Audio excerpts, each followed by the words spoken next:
नमस्ते। नमस्ते आंटी। नमस्ते सभी योगियों को। हम लोग अष्टावक्र गीता पढ़ रहे हैं। अष्टावक्र गीता में 15वां प्रकरण सूत्र 13वां। 15वां प्रकरण सूत्र 13वां। अष्टावक्र बोल रहे हैं। अष्टावक्र उवाच एकस्मिन्नव्यये शान्ते चिदाकाशे मले त्वयि कुतो जन्मः कुतः कर्म कुतोऽहङ्कार एव च एकस्मिन् अव्यये शान्ते चिदाकाशे मले त्वयि कुतो जन्म कुतः कर्म कुतोऽहङ्कार एव च। तुझ एक निर्मल अविनाशी शांत और चैतन्य रूप आकाश में कहाँ जन्म है, कहाँ कर्म है और कहाँ अहंकार। तुझ एक निर्मल अविनाशी शांत और चैतन्य रूप आकाश में कहाँ जन्म है, कहाँ कर्म है और कहाँ अहंकार। हरिओम।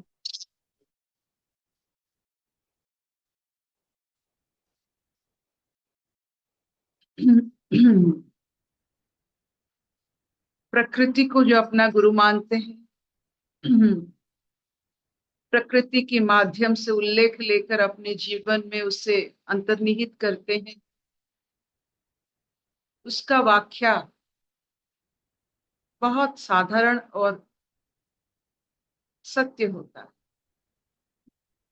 चाहे वो सूरज की उदय हो, सूरज की अस्त हो, समंदर की लहरें हो और व्याप्त आकाश। जो आकाश को देखा है, निर्मल आकाश को देखा है, उसकी व्याप्त होने का उसमें कोई प्रश्न नहीं है। जहां भी देखता है वहां आकाश। जो बादल को देखा है वो जानता है आकाश होते हुए भी उसे बादल घेर सकते। ये जो एग्जाम्पल्स होते हैं साधारण लगते हैं, लेकिन थोड़ा उसमें अगर हम डाइव करें उसके अंदर, हम उसे अनुभव करें कि चिदाकाश के बारे में बताया जा रहा है आकाश की तुलना करके। तुलना भी देखिए, आकाश जैसा चिदाकाश निर्मल। आकाश में अभी तक एक लेख भी नहीं लिख पाया। आकाश में आप कुछ नहीं कर सकते हो, वो ऐसा है, ऐसा पदार्थ, ऐसा तत्व कि उसमें कोई भी आप उसमें अपना असर नहीं छोड़ सकते हो। जितना भी आप महान हो, आकाश में किसी का नाम अभी तक लिखा नहीं गया है। अब धरती पर लिख सकते हो, जो समय उसे मिटा सकता है, लेकिन किसी का नाम अभी तक आकाश पर लिखा गया नहीं। इसका मतलब है कि चिदाकाश अवस्था पर ना जन्म है, ना कर्म है, ना अहंकार।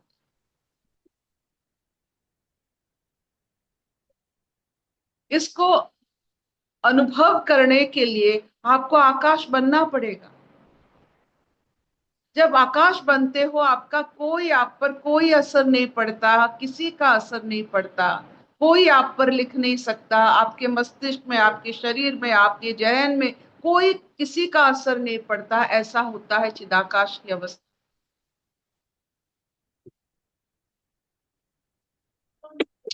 ऐसे व्याप्त होने पर आप बाय डिफॉल्ट निर्मल हो जाओगे।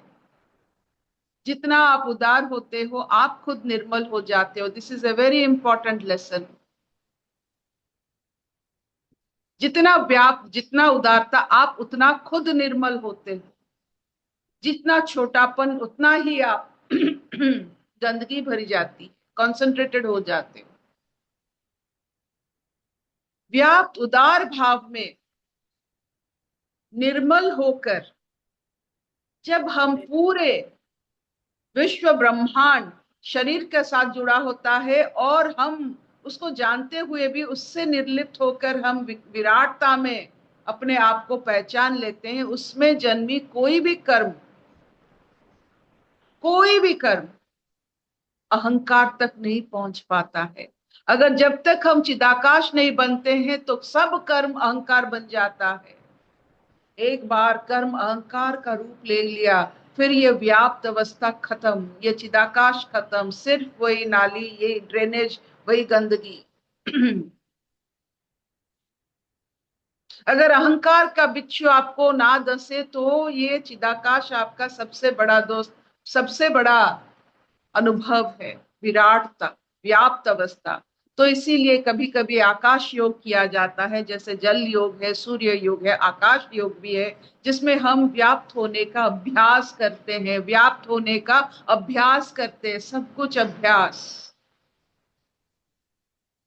ये जो मोटा शरीर, चाहे वो गेंडे का हो, हाथी का हो, मनुष्य है, उसको उसमें थोड़ा बहुत राह दिखाने के लिए अभ्यास चाहिए। जो सूर्य उदय, सूर्य अस्त और आकाश को देखने की आदी होते हैं, वो जब मनुष्य को देखते हैं छोटे छोटे चींटी जैसा दिखता है उन्हें। आप क्या चींटी के बारे में इतना सोचते हो कि उसका इमोशन कैसा होगा? तो आप जब विराट देखते हो खुद को, इतने तुच्छ आपको लगता है, ये शरीर कितना तुच्छ है, उसमें इतना, जो कहते हैं उसके साथ इतना जुड़ाव नहीं होता है। जब विराटता कोई किसी को प्राप्त हो जाता है, तुच्छ चीज में क्या रुचि रहेगी? तो विराटता से आप कर्म बंधन और अहंकार से अपने आप को अलग रख सकते। तो आज जो अष्टवक्र जी अपने शिष्य की गारिमा को जान रहे हैं, और अभी जो वो मुक्त हो गए हैं, अभी वो उसे कहते हैं कि हाँ, अभी तुम विराट बन गए हो, निर्मल हो गए। इसलिए काहे का कर्म, काहे का मृत्यु, काहे का जन्म, काहे का अहंकार। इतनी मीठी अवस्था है ये, कि शरीर पूरा ब्रह्मांड है और उससे जानने वाला व्याप्त है। ये हमारा असली अनुभव।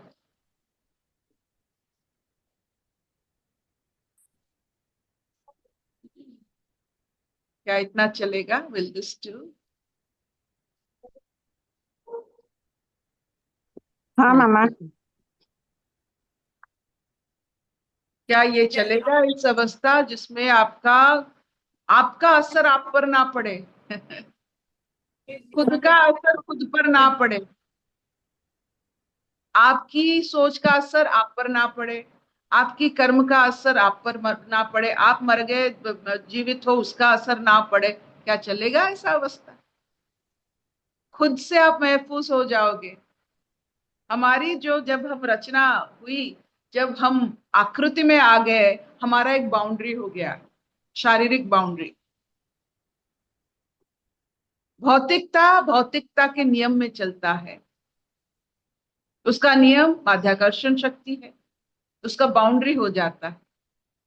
तो ये बाउंड्री वाला जो शरीर है, अगर वो व्याप्त को पहचानने की कोशिश करता है, तो थोड़ा बहुत तो अलग छोटापन रहता है। तो इसीलिए खुद को खुद से बचाने की ये बेला है।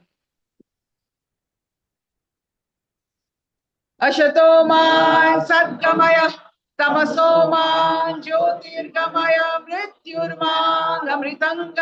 सर्वे सुखिनः सन्तु, सर्वे सन्तु निरामया, सर्वे भद्राणि पश्यन्तु, मा कश्चित् दुःखभाग् भवेत्।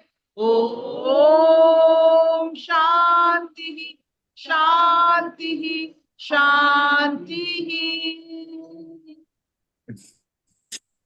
शैली जी, आपके पीछे रमण महर्षि है। जी अर्पिता दीदी। विवेकानंद जी, रमण महर्षि विवेकानंद, हाँ शारदा माता भी है एंड और भी हैं दीदी, दिखाते हैं जी। और योगानंद भी है। और शंकराचार्य भी है। इस तरफ कौन है? इस तरफ ओशो हाँ, ओशो ओशो। चलो सप्त ऋषि की दर्शन आपने करवा दी। इधर इसीलिए प्रभा क्योंकि आंटी, ये प्रभा प्रभा आंटी की, अरे अरे ये तो हमारा ताजमहल है। है।